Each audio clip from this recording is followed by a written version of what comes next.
안녕하세요. 대구 상원고등학교 국어교사 박전현입니다. 자, 오늘은 수능 특강 독서에 나오는 인문 분야의 글, 역사의 시대 구분입니다. 사진이 굉장히 아름답죠. 지난 가을의 제가 근무하는 상원고등학교 풍경인데요. 지난 가을이니까 이미 역사가 되어버렸죠. 자, 그렇지만 역사도 현재와 밀접한 연관이 있을 겁니다. 그죠? 자, 오늘 강의를 하기 전에 먼저 여러분들께 부탁드리고 싶은 것이 있습니다. 사실은 수업보다도 더 중요한 게 자기소개서입니다.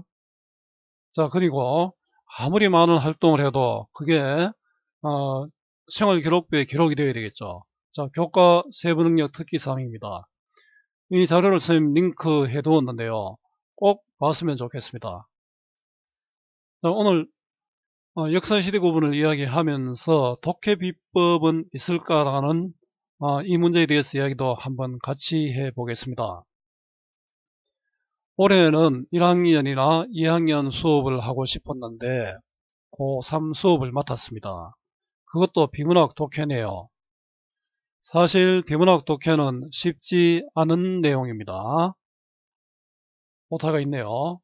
그래도 작년에 이어 비문학을 공부하면서 아이들보다 제가 더 많은 공부가 되는 듯 합니다. 비문학 독해는 비법을 찾으려 하지 말기 바랍니다. 정확한 독해만 하면 그 안에서 답을 다 찾을 수 있습니다. 독해력 향상이 해결책이겠지요. 문제는 글을 가볍게 읽고 답을 찾는 것은 독해력 향상에 도움이 되지 않습니다. 정답과 해설을 덮어두고 본문 중심으로 읽고 내용을 정리하고 파악하는 것이 느리지만 가장 빠른 독해력 향상 방법입니다. 그렇게 분야별로 10여 편 읽다가 보면 자신만의 방법을 찾게 될 것입니다. 수학능력고사, 국어, 특히 독서는 대학에 입학해서 책을 제대로 읽을 수 있는 능력을 평가하는 것이라는 점 기억하면 좋겠습니다. 선생님도 열심히 자료를 만들어 여러분들을 응원하겠습니다. 모든 내용을 다 다루지는 못해도 준비한 자료는 어디에서도 만날 수 없는 자료로 만들어 보겠습니다. 저하고 수업을 하는 대구 상원고등학교 학생은 물론 전국의 고3 학생 여러분 힘내십시오. 자, 우리 문학의 시대 구분으로 시작을 해 보겠습니다. 신라 이전의 문학을 고전문학, 고려와 조선까지의 문학을 조선 전기까지의 문학을 중세문학, 조선 후기의 문학을 근대문학, 논란이 있기는 하지만 일제강점기 이후의 문학을 현대문학으로 나누어지지요. 이러한 고전, 중세, 근대, 현대 등의 시대 구분은 문학만이 아니라 모든 분야에서 통합니다. 이러한 시대 구분은 어디에서 출발했을까요? 바로 유럽의 역사학에서 출발했습니다. 역사의 시대 구분 3분법과 유럽의 근대 역사학입니다. 바로 본문을 보도록 하죠. 전통적으로 역사의 시대 구분과 관련하여 가장 널리 사용되는 방법은 역사시대를 고대, 중세, 근대의 세 시대로 구분하는 방법입니다. 역사를 구분하는 가장 보편적인 방법이죠. 여러분 고대사회, 중세사회, 근대사회 이런 말 많이 들었을 겁니다. 유럽에서 처음으로 시도되었던 3분법은 르네상스 시대에 인문주의자들의 시대 인식에서 비롯되었다. 자, 그들은 자신들이 살던 시기에 새로운 시대가 도래했다는 의식을 가지고 있었는데, 자, 3분법이 시작이죠. 르네상스 시대의 인문주의자들의 인식에서 시작되었다 이런 뜻이죠. 여러분들 질문을 읽다 보면 기억 A, B, C 이렇게 나온 부분은 문제와 관련이 있죠. 자, 기억 인문주의자들은 어떤 특징을 가지고 있었는지 생각을 했는지 그런 점을 생각하면서 읽어야 될 겁니다. 자, 도래는 어떤 시기나 기회가 다가왔다는 뜻이죠. 자, 새로운 시대란 이전에 있었던 영광의 시대가 다시 찾아왔다는 의미였다. 3분법의 시작과 새로운 시대의 의미인데요. 지금 현재의 시대는 새로운 시대다. 이런 전제를 하는 것은 현재 바로 앞에 있는 시대는 새롭지 않았던 시대다. 이런 뜻이 되겠죠. 이들에 의하면 과거 그리스 로마 시대는 찬란한 인류 문화의 꽃이 만개한 황금기였다. 그런데 로마 제국이 멸망하고 북유럽에서 게르만족이라는 야만족이 내려와 암흑기가 되었다는 것이다. 맞는지 틀린지는 몰라도 이렇게 인식을 했다는 것이죠. 자, 그래서 르네상스는 죽었던 고대 문화의 빛이 다시 살아났다는 것을 의미한다. 자, 르네상스를 그래서 문해부흥이라고 하죠. 옛날의 문화가 다시 일어났다는 뜻이다. 그죠? 자, 르네상스 인문학자들이 바라본 역사입니다. 그죠? 결론적으로 역사의 시대 구분은 과거 황금기 시대인 고대가 있고 그리스 로마 시대죠. 그것을 되살린 시대가 근대다. 바로 근대 시대고요. 중간이 야만인 시대인 중세다. 게르만족이 지배한 시대다. 그죠? 자, 역사의 시대 구분과 특징입니다. 자, 유럽에서 시작된 역사의 3분법입니다. 자, 독해력을 향상하기 위해서는 단락을 읽고 단락의 내용을 정리해보는 활동 꼭 필요합니다. 르네상스 시대 유럽 인문학자들은 과거의 황금시대인 고대 로마 제국 멸망 후 야만적인 게르만족의 시대인 중세, 고대를 되살린 르네상스 시대를 근대의 3분법, 르네상스 시대를 근대로 3분법으로 구분했습니다. 이와 같은 3분법에서 주목해야 할 점은 유럽에 생성된 근대라는 개념이 단순히 시간적 의미만이 아니라 발전의 뜻을 내포하고 있다. 자, 고대, 중세, 근대로 했는데 근대에는 시간만 지금 가까운 시기대가 아니고 발전한 시대란 이런 뜻이다. 그죠? 자, 내포는 어떤 성질이나 뜻 따위를 속에 품고 있다. 반대어가 외연이란 말이 있습니다. 내포와 외연. 자, 그것도 중세의 암흑으로부터 빛의 시대로 나아갔다는 극적인 발전의 의미를 가지고 있다는 점이다. 자, 근대의 개념이죠. 근대는 시간적 개념도 있고 또 발전의 개념도 있다. 그래서 인문주의자들은 이제 새로운 빛이 다시 켜졌으니 바로 문해부흥이죠. 이 빛의 인도를 받으며 인류 역사는 발전할 것이라 생각했고요. 이러한 사고는 다음 시기인 계몽주의 시대에도 그대로 이어졌고요. 인문주의 다음에 계몽주의로 이어졌습니다. 그리고 이와 같은 삼분법적인 시대 구분과 역사 인식은 19세기 중엽 이후 유럽의 근대 역사학에 지대한 영향을 미쳤다. 자, 인문주의자들의 발전에 대한 생각 및 후대에 끼친 영향입니다. 자, 인문주의 다음에는 계몽주의로 이어졌다는 내용이 나오네요. 삼분법의 근대가 내포하고 있는 발전의 의미입니다. 자, 두 번째 단락도 정리해 볼까요? 삼분법에서 근대의 개념은 시간적 의미와 더불어 암흑의 중세로부터 빛의 시대로 나아갔다는 발전의 의미를 담고 있고 역사는 발전한다는 생각을 하고 있었다. 마르크스주의 역사학 역시 삼분법을 바탕으로 설명하려고 했다. 자, 마르크스주의 역사학이 삼분법을 인문주의자들의 생각을 완전히 뒤집은 것은 아니다. 그죠? 마르크스주의는 유럽사만이 아니라 세계사 전체를 하나의 보편 법칙으로 이해하려고 하였는데, 자, 마르크스주의 역사학의 관점입니다. 자, 역사를 보편 법칙으로 이해한다는 것은 특정 사회 공동체의 역사적 변천 과정을 생산 양식을 기준으로 구분하는 겁니다. 생산 양식. 생산에 수작업도 있고 기계 작업도 있고 이런 거겠죠.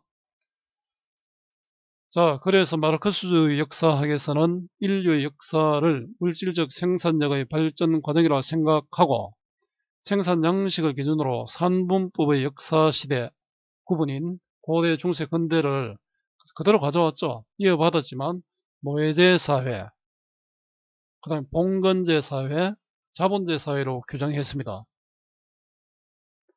여기로 거치니까 요 앞뒤로 또 두 가지를 또 추가합니다. 자, 규정은 내용이나 성격, 의미 따위를 밝혀 정한다는 뜻이고요. 이후 마르크스주의 역사학에서는 고대 이전의 원시 공산사회와 근대 자본주의 이후의 공산사회를 추가하여 역사 발전의 5단계설을 주장했다. 자, 마르크스주의자들은 3단계설에 두 가지를 더 추가해서 5단계설을 주장한 겁니다. 자, 마르크스주의 역사학의 특징입니다. 그래서 이 사람들은 자본주의 다음에는 공산주의로 발전한다는 겁니다. 자, 인문주의자들도 그렇고 마르크스주의자들도 그렇고 역사는 발전한다는 생각을 갖고 있었습니다. 그런데 지금 공산주의는 여러분들 아는 바와 같이 실제로 순수한 의미의 공산주의는 사라졌죠. 3분법의 영향을 받은 마르크스주의 역사학입니다. 자, 마르크스주의 역사학도 3분법을 이어받아 세계사 전체를 하나의 보편 법칙으로 이해하려 했고요.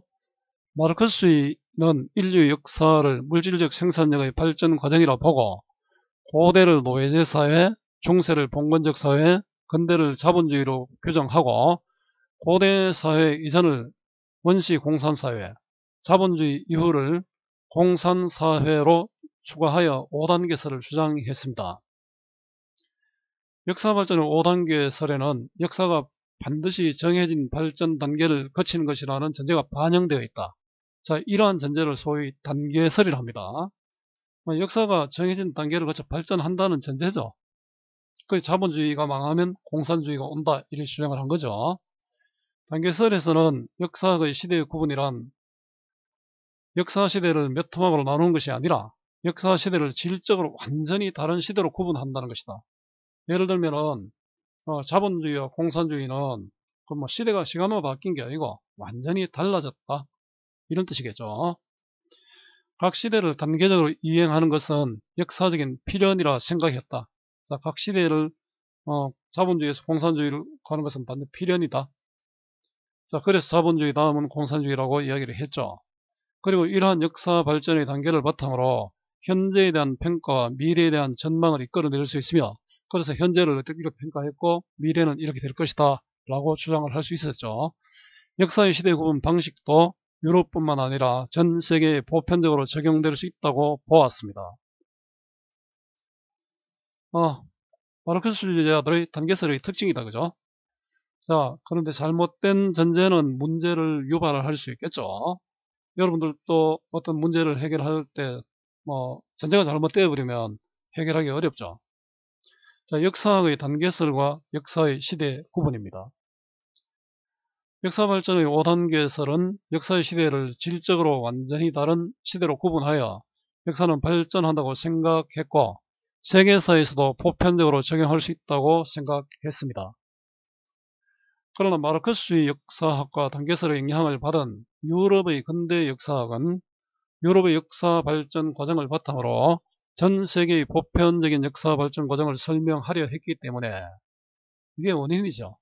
그 잘못된 것으로 설명하려 했기 때문에 문제가 생긴다는 것이겠죠. 자문화 중심주의로 귀결되게 됩니다. 내 눈으로만 본다 이런 뜻이죠.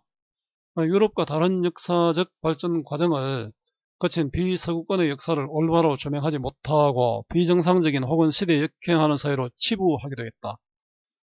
이게 결과죠. 자, 치부는 마음속으로 그러하다고 보거나 여긴다는 것이죠. 예를 들면은 우리도 그런 경우 있지 않습니까? 아프리카 사람들 보면 저 미개인이라 하죠. 근데 아프리카 사람들은 아프리카 사람들 나름대로의 삶의 방식으로 살아왔다. 그죠? 자, 마찬가지로 유럽인들이 우리나라나 이런 나라를 볼 때, 저것도 이상하다 이렇게 생각할 수 있겠죠. 자기의 기준으로 보면은 결론도 잘못될 수밖에 없죠. 우리 사회생활도 마찬가지입니다. 다른 사람 입장에서도 바라볼 수 있어야 되죠. 우리 역지사지라는 그런 말이 생각이 나네요. 자, 결국 유럽의 근대 역사학은 유럽인들이 자신의 기준을 가지고 타자를 재단하는 잣대에 불과하다는 비판을 받았다. 자, 이게 평가죠. 자, 재단은 옳고 그름을 가려 결정한다는 뜻인데 자기 기준으로만 보면 안 되겠죠. 남자의 입장에서 여자를 보거나 또 여자의 입장에서 남자를 보면 안 됩니다. 그죠? 서로 다름을 인정해야 됩니다. 그죠? 틀린 게 아니고 다르죠.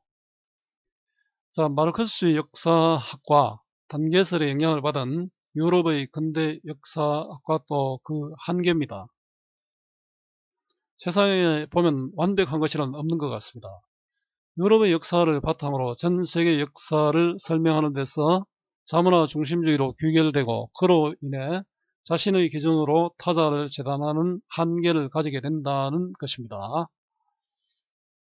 자, 여러분들 본문을 봤는데 선생님이 수업한 내용이 좀 도움이 되었으면 좋겠습니다. 가장 중요한 것은 내용 정리죠. 지문을 읽고는 반드시 내용을 정리해 보세요. 분야별 10편만 하면 됩니다. 자, 이거의 경우는 3분법과 유럽의 근대 역사학, 이게 주제가 되겠죠. 자, 주제를 찾아보고요. 자, 그 다음에는 단락별로 내용을 정리해 보라는 것인데요. 선생님 앞에서 각 단락 끝에서 해봤죠. 자, 이 부분은 강의에서는 생략하도록 하겠습니다. 뒷부분 보고요. 그 다음에 문제 해설도 해두었습니다. 여러분들 정답과 해설에 있는 내용을 보다 좀 더 보완해서 해두었는데요. 그 부분도 강의에는 생략하겠습니다. 여러분들 교재와 정답 해설자를 참고하고요. 아마 지금 EBS 교재를 여러분들 공부할 때 문제에 대한 해설은 많이 볼 수 있습니다. 또 우리 책에서도 교재 정답과 해설도 정의가 되어 있고, 그러나 본문에 대한 이해는 잘 안 되어 있습니다. 그죠? 자, 선생님은 본문 중심으로 자료를 준비했습니다. 여러분들이 좀 반복해서 읽어봤으면 좋겠습니다. 자, 국어 공부의 기본은 반복과 복습입니다. 자, 오늘 공부한 역사의 시대의 구분이 여러분들에게 조금이라도 도움이 되었으면 좋겠습니다. 수고 많았고요. 오늘 또 고맙습니다.